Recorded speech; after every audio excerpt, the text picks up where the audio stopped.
27 წელია მესაფლავედ მუშაობ. 93 წლიდან როცა წამოვედით აფხაზეთიდან თავს ახდით იქვე ვერაზე რა. ანუ ვერის სასაფლაოზე ხართ? ვერის სასაფლაოზე ვარ, ხო. და იყო უმუშევრობა, გაჭირვება იყო რაღაცა და მიწევდა გადასვლა, გადმოსვლა ვერის სასაფლაოზე რა. და დავიწყე მუშაობა მან დამხმარე მუშად. 27 წლის წინ რა. იმის მერე შემორჩი, დავჭი. 2015 წელი იყო. სამსახური არ მქონდა და მიმართეთ იმას. კომპანია ჰერმეს დამიწყო სამსახურში მუშაობა. დავინიშნე მესაფლავედ ნავთობის საქალაქო სასაფლაოზე. პირველივე დაგზავნა რო იყო 8 მოთხარი სასაფლაო, ქვევიდან ამოვიდა ნეშტი. ნეშტი მიცვალებულის შიშით ისე ამოვედი მაგ სასაფლაოდან. უკან არ მომიხედია ისე გავიქეცი. ამოვიდა ჩანდა რო. კი, თავი, ფეხი, ყველაფერი ჩანდა, კუბო, სასახლე, სუდარა, ყველაფერი ჩანდა და რო ამოვედი მეთხრე მე ვერ ამოთხრი. არა უნდა ამოთხარო რომ მიცოვლი გავაპატიოსნოთ. დავიწყე ისე შიშით, მაგრამ რამე მუშაობდი. როცა ადამიანი საკუთარ შობლებს კარგავს, თან არასრულწლოვანი ბავშვი ხარ, 16 წლის როცა ხარ და შობლებს კარგავ. ჩემთვის ძალიან დიდი ტკივილი იყო. ძალიან დიდი. აი, თავის მოკლას ვაპირებდი.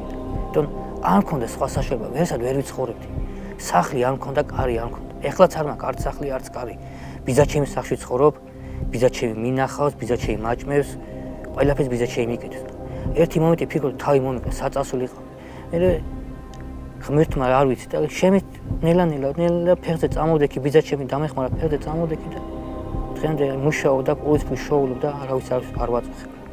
ბავშვობიდან შრომაში ვარ, შრომა მიყვარს და რა ვიცი, გამოჩნდა ესეთი კატეგორია სასაფლაოზე დამხმარე ტექნიკი და გადავწყვიტე რომ დამეწყო მუშაობა.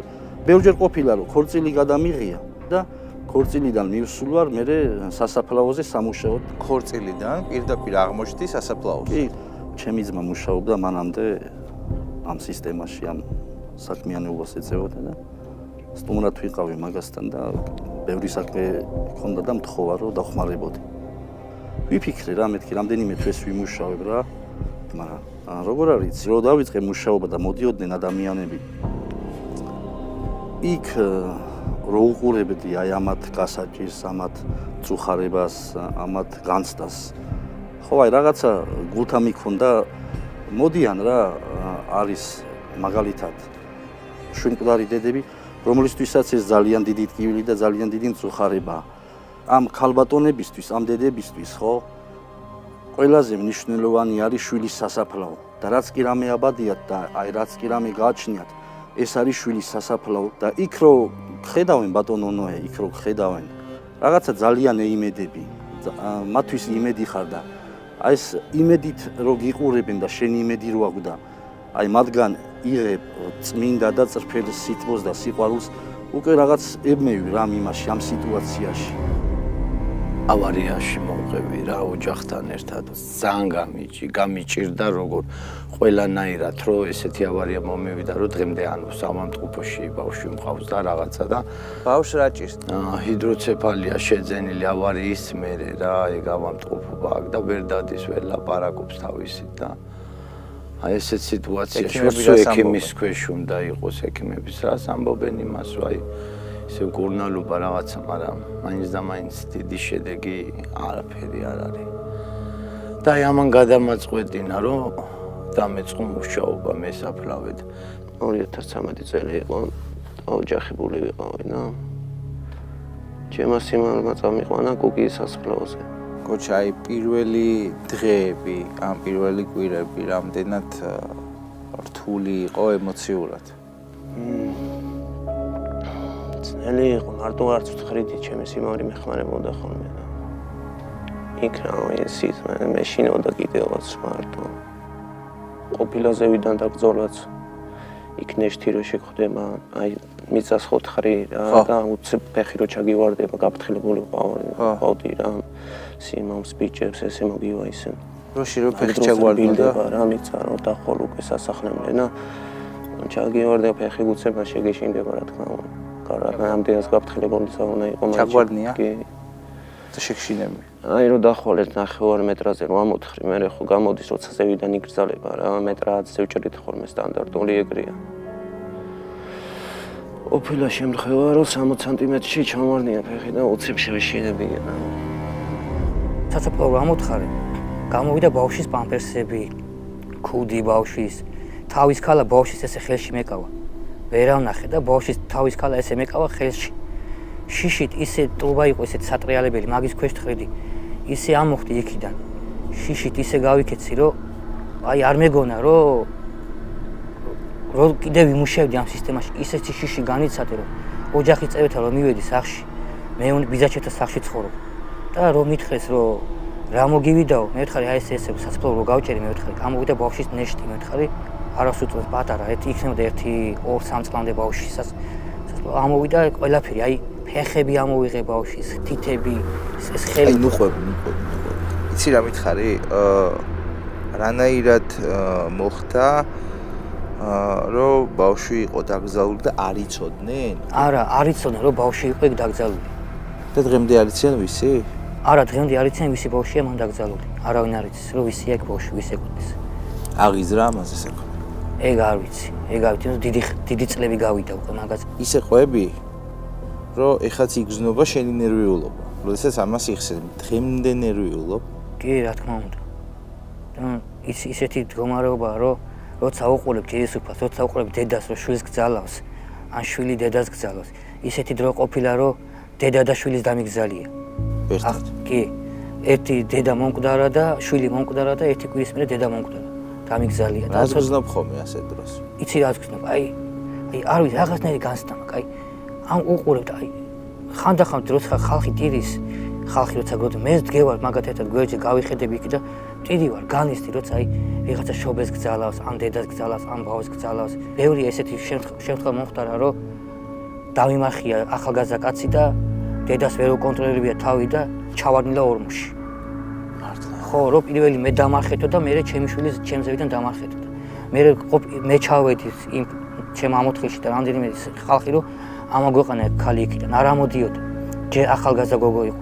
ჯერ მე დამგზავრეთო და მე ჩემი შვილი ზევიდან დამადეთო. თავიდან გიჭირდათ აი ეს, როდესაც მიცვალებულს ხედავდით? კი. ზოგან როი სამკითხო მტიროდი კიდევაც ახამე რა, ახლა ის ხო არ ფიზიკული ხო არ მაქვს მართლა ადამიანები ვარ და რომ მოყავდათ ხოლმე და ყველა ტიროდა და მე იმათანაც ტიროდი ხოლმე რა. ვერ ვიკავდი თავს. დღეს ეხლაც ეგრე ვარ რა. კოჩა, შეგიძლია აი ამ შემთხვევებიდან ეხლა რასაც ყვებოდი, ყველაზე ემოციური დაკრძალვა გაიხსენო შენთვის? კი, როგორ არა. იქ მახათაზე ვიყავით, სუპირულად. რომ ოჯახი დაიღუპა რა, ავარიაში, ტრაგიკულად დაიღუპა. ცოლი ქმარი და ერთი პატარა შვილი რა. ყველაზე მძიმე რაც იყო ჩემ ცხოვრებაში და იმხელა ის რომ გავჭერით. და ყველა იქ ჩავასვენეთ. ყველაზე დიდი დარტყმა მაშინ მივიღე. შეგშინებია მიცვალებულის? არა. მე მიცვალებულს ცოცხალიც უნდა ეშინოს ადამიანთან მიცვალებული რა. არ ყოფილა მომენტი, როდესაც განსაკუთრებით გინერვიული? კი, როგორ არა. შეგიძლია გაიხსენო? კი. ერთი იყო 13 წელს გორში დაიღუპა დედა და შვილი, 3 წლის ბავშვი და 21 წლის დედა ავარიაში და მაშინ იყო ყველაზე ცუდი განცდა რა, რომ ავარიაში დაღუპული, მამ არ ვიცოდით როგორი ვითარებაში იყო მიცვალებულები და მით უმეტეს რომ მოიყვანეს საკაცით და ჩასვენებული და რომ გადავხადეთ, აი მაშინ ვიყავით პირველი ემოცია მაშინ მქონდა რომ ცუდათაც გავხდი კიდევაც და აი გული დამეწვა და ტირილისგან მართლა თავს ვერ ვიკავით. ეგ იყო პირველი. ერთი მოხდა კიდე, სადღაც 2 თვის წინ 2 თვის ბავშვი დაიღუპა გულის მანკით და როგორც მშობლები და როგორც ხალხი ტიროდა, ისე ტიროდი მეც და ჩასვენების პროცესი კიდე ისეთი მძიმე ვითარება იყო, რომ აი დღესაც რო ვაგიხსნათ, კიდე ვერ გამოვხატავ რა. აი ისეთი ამბავი იყო, რომ კანკალი და თელი ნერვიულობა რო წარმოიდგინე 2 თვის ბავშვი გიჭირავს ხელში და ეს ზინავს რა და მიწაში დებს შენ იმას. აი ეს პირველი დღეები რო გაიხსენოთ, როდესაც მიიღეთ გადაწყვეტილება, რომ ეს თქვენი პროფესია გამختارიყო. არ ფიქრობდი მაგაზე, რომ მე იქ დავრჩებოდი და ვიქნებოდი მესაფლავე. მოხდა ისე, რომ ვიყავით ისე დღეში, საარსებო არაფერი მქონდა რა, საარსებო არც მატერიალური საშუალება, არც ფიზიკური. და გვიწევდა მუშაობა, მეც და მამაჩემს იქ ვერის სასაფლაოზე რა. მანამდე რას აკეთებდი? 91 წელს ჩავირიცხე მაშინ ეგრეთ წოდებულ აფხაზურ სახელმწიფო უნივერსიტეტში ისტორიულ ფაკულტეტზე. 92 წელს ჩავირიცხე სასოფლო-სამეურნეო ინსტიტუტში აგრონომიურ ფაკულტეტზე. ნუ უმაღლესი დამთავრებული. არა, არც ერთი. არც ერთი. არც ერთი. ვერ მოასწარ. ვერ მოვასწარე, იცით რა გაჭირება რო იყო. აფხაზური სახელმწიფო უნივერსიტეტი როგორც ასეთ თბილისში და საქართველოში არ არსებობდა, ეს თვითდარქმეული იყო რა იქ აფხაზეთში. ხო და სასოფლო-სამეურნეოში კიდე ძალიან შორს იყო, ბიღომში იყო. სასოფლო-სამეურნეო ტრანსპორტი არ იყო, საშუალება არ იყო მგზავრობის, სიარულის რაღაცა და მივანებდა თავი რა სწავლას. რომელი რაიონიდან ხართ აფხაზეთის? ჩვენ ვართ ოჩამჩირის რაიონიდან. რა გენატრება ყველაზე მეტად აფხაზეთში? აფხაზეთში ყველაფერი მენატრება. აფხაზეთში მენატრება აფხაზეთის ცა, ვარსკვლავები, სხვა, ჰაერი, ჰავა, მიწა, სახლი, კარი. ყველაფერი მენატრება აფხაზეთის. 90-იანი წლები და პირველი პერიოდი, როდესაც მოგიწიათ დაგეწყოთ სასაფლაოზე მუშაობა. იცით, მაინც ესე დატვირთული არ ვიყავი ემოციებით რა. უბრალოდ ეს იყო ჩემთვის უბრალოდ სამსახური რა. საიდანაც მეძლეოდა ხელფასი. გახდა თუ არა ერთ-ერთი მიზეზი იმისა, რომ თქვენ ამ პროფესიაში აღარ გქონოდათ აღარანაირი შიში, ის რომ შეიძლება ძალიან ბევრი მიცვალებული აფხაზეთის ომში გენახეთ. კი. ძალიან ბევრი მიცვალებული ვნახე აფხაზეთში. ძალიან ბევრი. ეს მეზობლები იყვნენ, ახლობლები იყვნენ. პირველი დღეები რო გაიხსენო, რამდენად რთული იყო შეგუება ახალ საქმესთან. მივედი ჩვეულებრივად, ეხლა რა თქმა უნდა ხომ მიღეს კი, მაგრამ დამყვებოდნენ ისე თუ ასე პირველ იმებში, დღეებში დამყვებოდნენ, მაგრამ ისე მოხდა, რომ სულ ჩემთვის არ ეცალა და მოხდა ისე, რომ წავედი უკვე მარტოც უკვე. სხვა გზა არ იყო, რომ მარტო უნდა წახვიდე. მივედი დავიწყე, ანუ საფლავის გაჭრა. ეს არის მეტი ჩვენი ისა დავიწყე, მაგრამ ანუ შიშით მაინც სიყურები რა ხდება, აი მაინც შუა სასაფლაოში ხარ, მარტო ხარ, არაფერი, ზოგჯერი ხო რო გვიღამდებოდა ხოლმე თან მაშინ ისე ხდებოდა და გეში აი ისეთი შისაც აუტანი ვარ მომენტ, რომ გამოურბენილ ვარ იმ ტრასამდე რო ყოფილა რამე მომენტი, რის გამოც შეგშინებია? მოვდიოდი შუაში მოხდი ისე, რომ ყველანაირ გზამდე ერთი და იგივე გზა იყო რა. ყველანაირ, აი გასასვლელამდე სუშორი იყო და რომ ნებისმიერ გზით რო წასულიყავი რა, ისე ცენტრში ვიყავი, ისეთ ადგილზე, რომ დამიღამდა, აი ნუ მართლა დამიღამდა და აი როგორი მომენტი ხდება, იცით უცბად, ერთი 40-50 ქალი რო ერთად დადგეს და აი 5 მეტროში, 10 მეტროში და ყველამ ერთად კივილი დაიწყოს. როგორია ეხლა, როგორი მოსასმენია უცბად ღამის სასაფლაოზე, მოდიხარ, უნდა გამოხვიდე ცენტრალურ გზაზე და იქამდე რომ ესეთი ამბავი ხდება. ნუ რა თქმა უნდა, იქ კინაღამ გული გამისკდა უკვე ესე და თან არ ვერ ხედავ. თურმე მე კატები რომ მთელი ყველა ამდენი კატები ყოფილა. ეს იყო ის პირველი შემთხვევები, მაგრამ უკვე მე რომ მივეჩვიე ყველანაირად პატარა ხმაზეც უკვე არ იყო ისეთი რეაქცია და არაფერი. მიცვალებული შეგშინებია? კი, თავიდან მაგრად მეშინოდა. ერთხელ მომიწია მახათის სასაფლაოზე გაჭრა. და ის იქ ისეთი ადგილია, რომ პრეფექტურიდან გამოიძახო და ისე იმუშაო, ხელით ვერ იმუშაებ. ეფექტურად გამოვიძახი, მთელი ღამე ვიმუშავე მსოფლმავზე. სუკლდე იყო თავიდან პონტა. როცა დაღამდა გახდა პირველი 2 საათი ღამე. გეგონა ვიღაცა გეძახოდა, მოდი. ისეთი ხმა მოდიოდა, მოდი. მე და ბიჭი ვიყავით. შიშით აი ეს ერთმანეთს ჩახუტულე ვიყავით. საწასო ვიყავით, აი ეს ღამე 3 საათია, სუა სასაფლაოში ხარ და ვიღაცა რო ეგეთი ხმარი რომ მოდი აქ. მოდი შიში, ისეთი შიშები მქონდა. დღემდე აი ხა სასაფლაოზე რომ მივდივარ, დღემდე ისეთი ის შიში მაქვს რომ აი ვიღაცამ არ დამიძახოს და არ მითხას რომ მოდი. ეს მოდის ძახილი საბოლოო ჯამში რა აღმოჩნდა? არ ვიცი. არ ვიცი, დღემდე არ ვიცი ეგ რა იყო. ანუ გეჩვენებოდა? როგორ ფიქრობ? არ მეჩვენებოდა. არა, მართლა არ მეჩვენებოდა. ყველაფერი ხდება მესაფლაობაში. კურიოზულად მახსენდება დღევანდელ დღეს, მაგრამ იმ დღეს, როცა მე შემემთხვა ეს ამბავი, ეს არა კურიოზული ნამდვილად არ იყო რა. რა მოხდა? ასე ვთქვათ, მიცვალებული რომ გაგვიცოცხლდა რა. როგორ? ამოასვენეს გარდაცვლილი. გამოშვიდობით მე ჭირის უფალმა გთხოვა დაგვეფარებია თავსახური და ჩაგვესვენებია საფლავში რა და პატარა კაცი იყო, აი დიდ სასახლეში ჩამოცურებული იყო და რო ვაფარებდით თავსახურს, თავსახური არ ეფარებოდა რა, უშლიდა ფეხები, სიმაღლე უშლიდა და ჭირის უფალმა გთხოვა რომ წამოგვეწია იღლიებში, ამოგვეყრახელი და წამოგვეწია ზემოთ, რომ თავსახური დაფარებული იყო ჩვეულებრივად.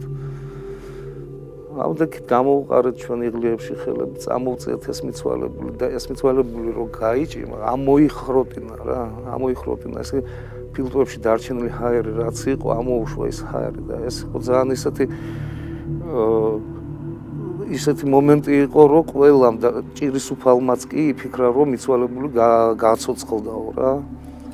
ყოფილა ასეთი ვარიანტი მიმუშავია ღამეც და მინახე ფოსფორი ამოსული ისიც ახალგაზრდა ადამიანისგან. ფოსფორი ამოდის სალათისფერი, რაც მე მინახავს პირადად, ის საფლავი დღემდეც ვიცისაც არის, როგორც არის და ახალგაზრდა ბიჭი იყო.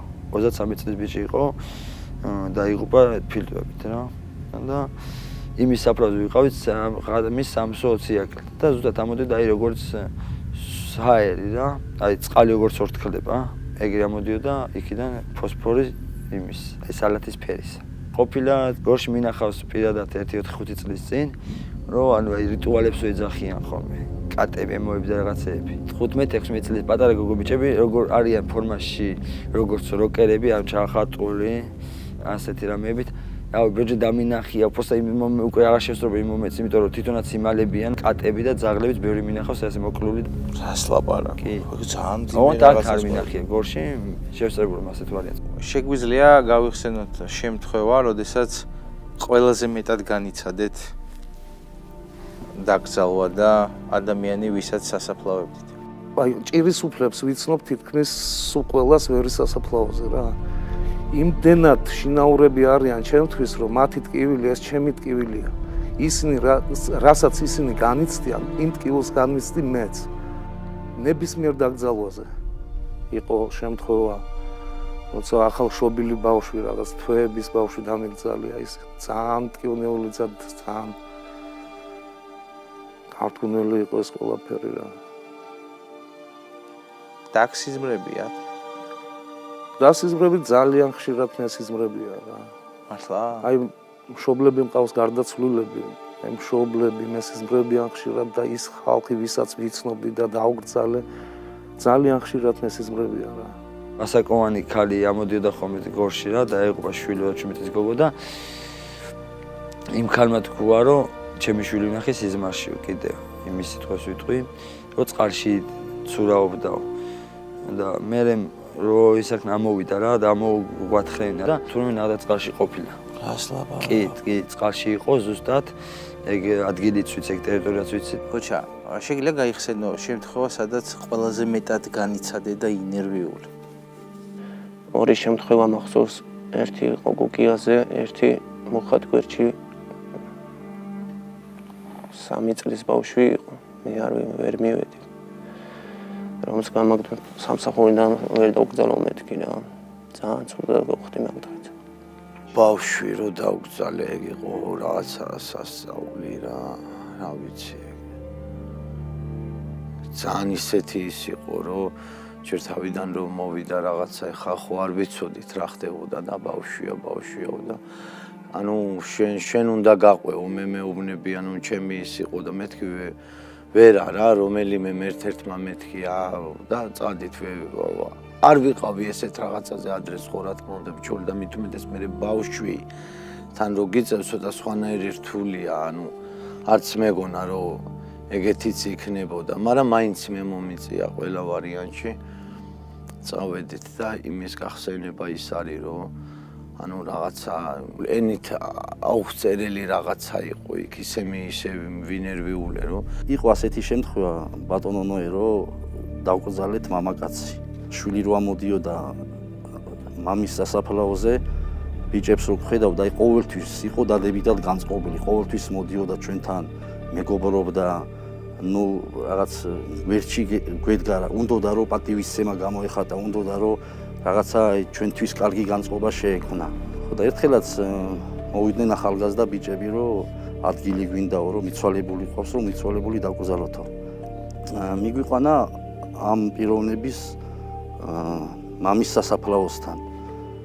ხო და რო შევხედეთ, მეთქი ამის ბიჭს ჩვენ კარგად ვიცნობთ, მეგობრობთ, ვახლობთ და ნუ ვინ გარდაეცვალა მეთქი და თვითონ ეს ბიჭი გარდაიცვალაო. აი ძალიან რაც მახსენდება ჩემი სამსახურის დაწყების დროიდან ძალიან განვიცადეთ, აი მართლა ძალიან განვიცადეთ და აი ძალიან გულთა მივიტანდა.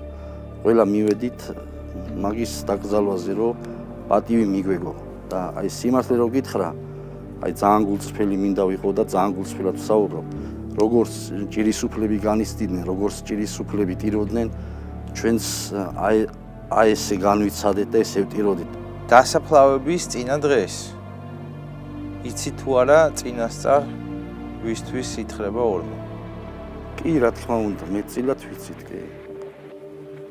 და ყოფილა ასეთ დროს რომ ნაცნობი აღმოგიჩენია? კი, ძალიან ბევრჯერ კი. ძმაკაცი დამეღუპა კუკიის სასაფლაოზე. ახალგაზრდა ბიჭი. საშუალება არ ქონდათ, რომ დაეგზალათ მიცვალებული და მოთხოვეს მე რომ ამომეთხარა სასაფლაო. როცა ეს მოხდა და მოიყვანეს ჩემთან დასაგზალად, მე ვერ მივედი, თოკები ვერ გაუში ლაფად, თოკები ხონან გაუში, ვერ გაუში, აი არ შემეძლო მაგის ძალა არ მქონდა რომ ეგ თოკები გამეშვა დაბლა, აი ვერ გავაკეთე ეგეთი რაღაცა. თვითონ ბავშვობი ძმაკაცი იყო ჩემთან, ვერ გავაკეთე. ამ 27 წლის განმავლობაში ის ჭირისუფლები, რომლებიც იყვნენ გამწარებულები და შვილები ყავდათ და მშობლები და ისინიც კი დამიგრძალია რა. მე თვითონ გავჭერვი მამაჩემის საფლავი. მე თვითონ დავმარხე მამაჩემ. ერთი ოჯახიდან ისეთი სიტუაცია ყოფილა, რომ 4 მიცვალებული გამოასვენეს. დედა, მამა და 2 პარასოწლოვანი შვილი, პატარა ბავშვი, 3-4 წლის ბავშვი. ავარიით დაიღო. როცა ჩემთვის ის არის, როცა ოჯახიდან 4 ადამიანი გამოყავს და გძალავ. ძალიან ცუდია, აი ტიროდი, აი ვიჯექი იქ ცალკე და ტიროდი, აი როგორ შეიძლება ღმერთო, რატო გაწიეს ადამიანები, როცა 4 ერთი ოჯახიდან ადამიანი, ახალგაზრდა ცოლ-ქმარი და 2 მაგათი არასოწლოვანი ბავშვი. ვერ დაივიწყებ ცხოვრებაში. აი ვერას წოდეს ადამიანს სიკვდილის ბოლომდე ესე მახსოვრება. სიკვდილის ბოლომდე. იქაც რომ მივდივარ, მიცვალებულის გამარჯვებას ვეუბნები. და ფიქრობ, რომ აბა ღმერთო, მიცვალებულების გამარჯვებას მეუბნებიან. ეგენის ხო იყვნენ თავიდანვე ადამიანები, ხო დადიოდნენ. ბევრი არის რომ არ მოდის თავიანთ მიცვალებულის სასაფლაოზე და ყურადღებას არ აქცევს. აი არ მოდის. ერთი მოვიდა და 50 წელიაო დედა ჩემი დაიღუპაო და სასაფლაოზე ვერ ვაგნებდა. რამდენი წელია მეთხარი არ მოსულხარ და ერთი 30 წელია არ მოსუვარდი დედა ჩემი სასაფლაოზე. ეგ просто აი ეს დიდი ტკივილი, როცა დედა შენს ივიწყებ. არ უნდა დაივიწყო საკუთარი მშობელი. დღემდე ვერ პოია ის სასაფლაო. ძალიან მძიმე ამბავია ეს განსაკუთრებით.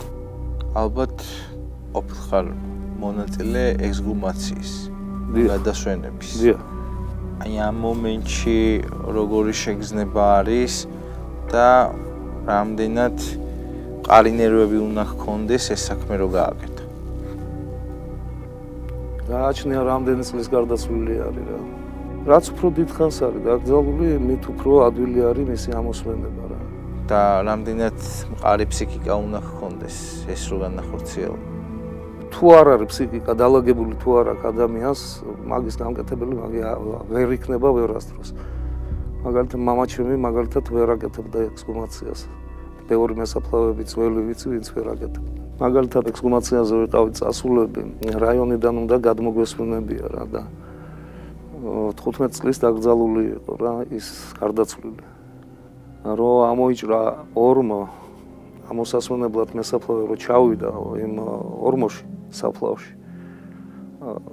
ეგონა თუ ნაწილ-ნაწილებად ამოასვენებდა 15 წლის დაკრძალული და რომ მოკიდა ხელს რომ მოკიდა მოყვა მთლიანად მიცვალებული მას.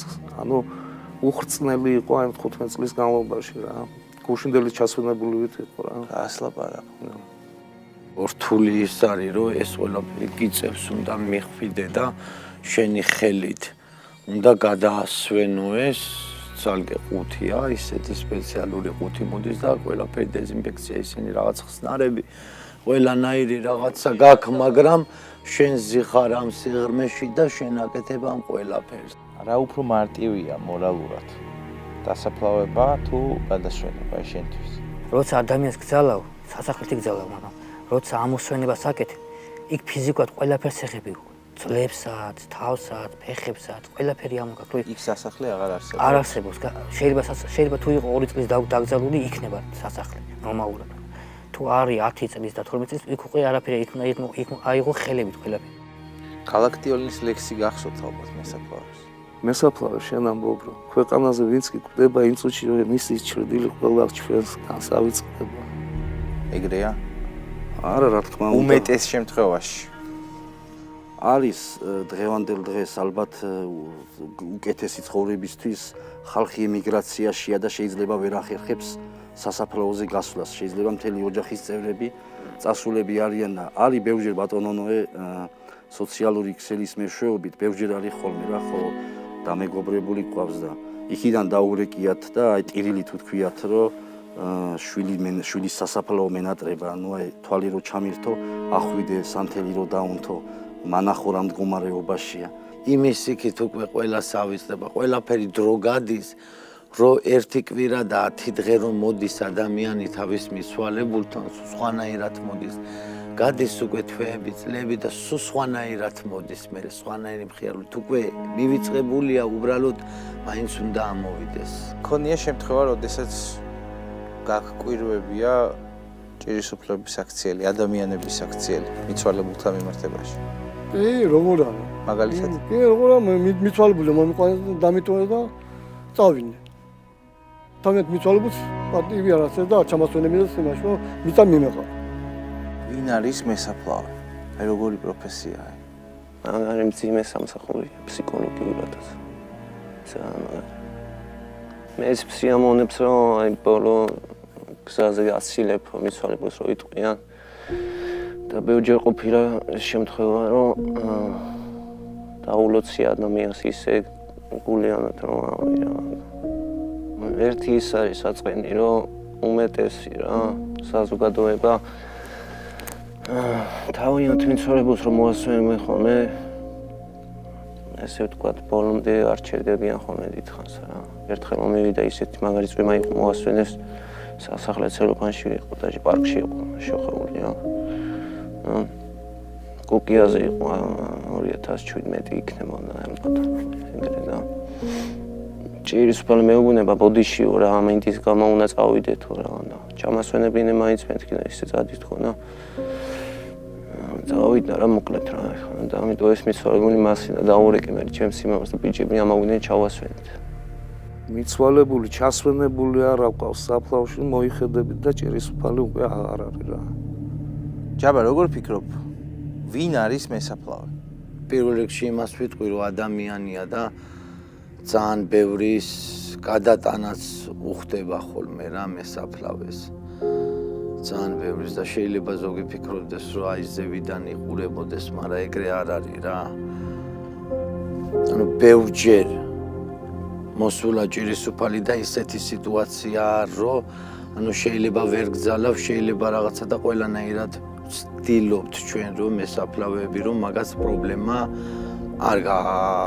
არ კონდეს ვიღაცამ უნდა გააკეთოს ეს რა თქმა უნდა ეს საქმე რომ ღმერთისგან ალბათ ამ დროს და ამ იმაში მე უნდა მეკეთებინა ეს ჩემამდე ხო სხვა იყო რა თქმა უნდა მაგრამ ეს ჩემ თავზე რო გადავსადე ანუ უფლისგან ხდება ყველაფერი ეგრე არ მოდის ეხლა მე არც დამესიზმრებ და არც ვიცოდი ეგეთი რაღაცა მაგრამ და უცბად 5 წელიწადში მე საფლავედ მუშაობ აგერ ფაქტის სახეზეა მესაფლავი არის გულს ამოიღებს ყველა ადამიანი ყველა ჭირისხმის გვერდში უდგებათ ყველას ვეხმარებით ყველას ვის რამით მოდის როგორ პატარა საქმეა გასაკეთებელი ყველას გვერდში უდგებათ ჩვენი მოვალეობა არის თავარია რომ ხალხს გვერდში ამოუდგეთ რომ ხალხმა გაიგო ნუ აი რა სიტას მესაფლავი და როგორ ტანჯულობენ და როგორ მუშაობენ სიტყვაში ქარში წვიმაში მზეში ყველგან გვიწევს ჩვენ მუშაობა ვისაუბროთ ადამიანებს და მათ დამოკიდებულებაზე თქვენი პროფესიის მიმართ. ძალიან დადებითი რა. ძალიან დიდ ყურადღებას გვაქცევენ. მადლობელები არიან შესრულებულ საქმეზე რა. თუმცა არის ალბათ შემთხვევები პირიქითაც. ჩვენთან ახლა მაგალითად ძალიან იშვიათად ერთი-ორი ეს შემთხვევა იყო რა ის ზემოდან რომ გიყურებენ და მესაფლავეა რა მუშაა რა ესეთი რაღაცა რა. რაც რა მართლაც რო აი გულს მწყვიტავს და მართლა გული მტკივა მაგდროს რა. უხეშადად გიქცევენ აუ შენი გასაკეთებელია მე ფული გადავიხადე და შეუნა მიხედო ზოგი ყოფილა კიდევ რომ მოუყვანია მიცვალებული და უცბად გაქცეულან. კი არიან როცა თუდად გვექცევიან მაგაზე ვერანი ვერ უარყოფს აი შეიძლება ფიზიკური შევაწყობა არ მოგაყენოს მაგრამ სულიერად შევაწყობას ადამიანს როცა მიაყენებ იმის გამო როცა მესაფლავე შენი მიცვალებულმა დააპატიოსნოს არ უნდა მიაყენო მაგის გამო შევაწყობა ეხლა შევდიოთ მაგად გამორებაში იმიტომ რომ ვიღაც ალბათ დედას კარგავს ვიღაც ალბათ შვილს კარგავს ვიღაც ალბათ შვილის კარგავს ჩვენს ხმას არ ვიღებთ ეხლა როგორც რაც ჩვენი მოვალეობაში რაც არის რომ ის მიცვალებული გავაპატიოსნოთ ნორმალურად ჩვენი საქმე გავაკეთოთ და აი რა შეგიძლია გაიხსენო დამოკიდებულების კუთხით შევაწყობა ფიზიკათაც მოუყენებიათ. კი, მაგრამ ხმა არ ამოგვიღებთ, რომ იყოფილა თუ ხელით გაუწყიათ მესაფლავისთვის. დაგვაფასონ სხვა არაფერი. რომ დააფასონ მესაფლავები. რომ არა თქვა, აი მესაფლავები ისინი არიან ისინი. არა, ჩვენ შრომობთ ადამიანს ვეხმარებით გვერდზე. უფლის მიმართ დიდ საქმეს ვაკეთებთ. დაგვაფასონ, თავარია ხალხმა მეტი არა. ყველგან არის, ანუ როგორ ვიტყვი, აი ცუდი ადამიანი ესე ვიტყვი რა ყველგან არის რომ მაგრამ არის კარგები მოჩვეულებრივად აი კაი დამოკიდებულობით და არის ბევრჯერ ვზივართ ბიჭები ვართ საერთოდ არ გვისნობენ რამე მოდიან და ბევრჯერ ზაფხული ეგ თუ ზამთარია თუ არა აქვს მნიშვნელობა ყველანაირად ცდილობენ რომ ყურადღება მოგვაქციონ ეს ბიჭები აი მესაფლავეები არიან და ესენი რომ მუშაობენ და ამათ რო შრომა აქვთ და ესეთი დაფასებით ვართ სიმართლე გითხრა ვართ დაფასებით არ გვეკარგება დარწმუნებული ვარ რომ იმაზე არაერთ გზის გიფიქრიათ იქ რა ხდება ჩემთვის აი სიმართლე რო გითხრა ხო არიან ბატონო ნოე შეიძლება ბევრს ერიდება და შეიძლება ბევრს ეთაკილება ამ სამსახურში რომ მუშაობს და საჯაროდ რო თქვას მაგრამ როგორ არის იცი აი იქ გრძნობ უფლის დახმარებას და უფლის მადლს. ღმერთი ადამიანს სადაც მოუწოდებს და ღმერთს ადამიანი სადაც სჭირდება, იქ უნდა შეასრულოს შენი საქმე ერთგულად. სიმართლე რომ გითხრა, ფიქრობ მაგას, რომ ეს არის ამ ქვეყნიური ცხოვრება გამოსაზრდელი. რა თქმა უნდა, აქედან ამ ქვეყნიდან ადამიანი რო გადადის, უფლის წინაშე წარდგება სამსჯავროზე და პასუხს აგებს თავის ცხოვრებაზე. შემთხვევით მნიშვნელოვანი არის, რომ როცა დრო იქნება და ამ ქვეყნიდან გადავალ მონაწილე ვიყო იმისი, რაც უფალმა გაითვალისწინა და რასაც უფალი უმზადებს თავის მოყვარულებისთვის. რა ვიცი, ახლა ადამიანი თუ არის მორწმუნე, მაშინ უნდა წამდეს, ჯეროდეს იმისა, რომ ეს დასასრული არ არის ცხოვრების. ახალი ეტაპი არის ცხოვრების დასაწყისი. ანუ გადასვლა ერთ ეტაპიდან მეორე ეტაპზე. იქით რა ხდება სიმართლე გითხრა იმდენად ხა ისე არ გამომივიდეს რომ უფლის არ ამწამს ღმერთმა დამიფაროს ეგეთი რამე პირველ რიგში ქრისტიანი კაცი ვარ მაგრამ იქ რავი რა უნდა იყოს არ ამგონია არაფერი ისეთი შთაბეჭდილება მშდება უკვე 5 წელია რომ მუშაობდა. აი ისეთი რამე არ მინახია მე რომ რაღაცაზე ადამიანსო გაგიჩნდეს რომ მართლა იქ რაღაცა ცხოვრებაა. კი, რა თქმა უნდა რელიგიურად ესეა. მაგრამ იქ რო უყურებ არ ვიცი. საოცარ რაღაცას ამბობ. გვაქვს ჩვენ შეხება მესაფლავის გადასვენებები ხდება მიცვალებულების ხედავთ ჩვენ იქ. და რას ხედავ?